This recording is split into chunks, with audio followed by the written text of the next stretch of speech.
Okay. As Emma, Riley, and Jason have already said, a higher drinking age will make alcohol seem like a forbidden fruit to underage people, and so lead to the misuse of alcohol when they turn 21.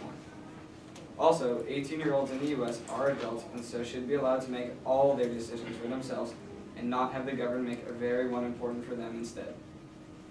And thirdly, young adults being allowed to drink in public places would promote safe and responsible drinking habits that would already be in place when someone turns 21, instead of delaying the positive outcome of this for 3 years. In this rebuttal, I will talk about the underlying issue of how people think that the funding states receive from the Minimum Legal Drinking Age Act, or MLDA, is a good thing, even though it is encroaching on states' rights.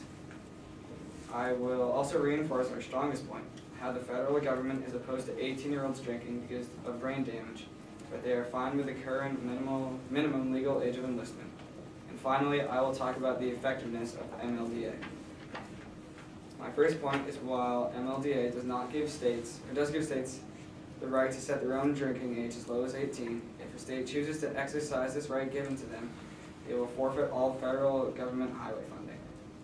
This has been strategically placed into the law to make sure that states do not want to change the age limit. Each year on average, the Transportation Research Board says that lines alone on highways cost $2.2 million nationally. Individual states do not have this kind of money to spend on roads and so are stuck when it comes to the MLDA bill. The negative side believes that this bill is a good thing because it helps state economies retain money that can then be put towards other necessary items in the state's budget. To many people, this also seems like a good thing, but they are forgetting that the Constitution says that states can change federal laws to better reflect their own unique demographics, history, and legal context without punishment. In this case, the punishment is a loss of millions of dollars nationally of funding. A Forbes article from 2008 states that many states were content with their MLDA, but eventually conceded to federal pressure when faced with the prospect of losing money. While this is not a direct violation of the Constitution, it comes very close to the federal government encroaching on states' rights. The federal government also believes that at 18 you are not old enough to drink, but they do believe that it is perfectly fine to send you off to war at this age. If the brain really is not fully capable of dealing with damaging effects at age 18, as our opponents say, then why let people fight, see the horrors of war, kill people, and see their friends die next to them? All of this before they can legally have a drink. This all seems very counterintuitive to my team and I. Nika said that the biggest reason why 18-year-olds are allowed to enlist are because they are most physically fit and easy to train. This is not true. At 18, you are allowed to enlist because you are an adult and so are mature enough to make your own decisions. If the maturity to deal with the effects of war, as the Department of Defense believes, then why does the federal government not believe that the ability to drink maturely is also there? PTSD impacts the frontal lobe of the brain, and so does alcohol. So once again, why does the majority of soldiers between 18 and 20 not have PTSD, but are deemed not mature enough to drink? The Department of Veteran Affairs states that 10 to 18% of returning veterans will have PTSD.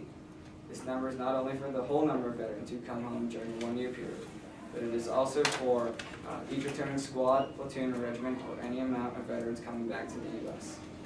The chances of underage drinkers becoming an alcoholic, as reported by the New York Times, is 1.4%. Dan's statement about the Marine Corps was valid, but only had to do with drinking in the Marine Corps and not underage drinking. The Marines do not want people drinking to maintain their integrity, but it did not have to do with actual underage drinking. Our third point is the effectiveness of the Minimum Legal Drinking Age Act. Statistics from the federal government say that this act saves about 1,000 lives a year. It seems like a great thing, but the organization Choose Responsibility says that twice as many 21-year-olds die in alcohol-related car accidents as 18-year-olds. This statement speaks an incredible amount against the policy that claims to be saving countless lives each year, but it looks more like it is just redistributing alcohol-related deaths over the life cycle to where it actually becomes legal to have a drink. If this is true, then what is next for the federal government? The drinking age has already been raised, and the precedent has been set, so who's to say it won't be raised again to make it seem like less of the young people of America are dying. To put everything into one final thought, the affirmative side believes that the Minimum Legal Drinking Age Act has set the age limit too high and is not doing enough good to offset the negative effects that it is having on the underage people of America.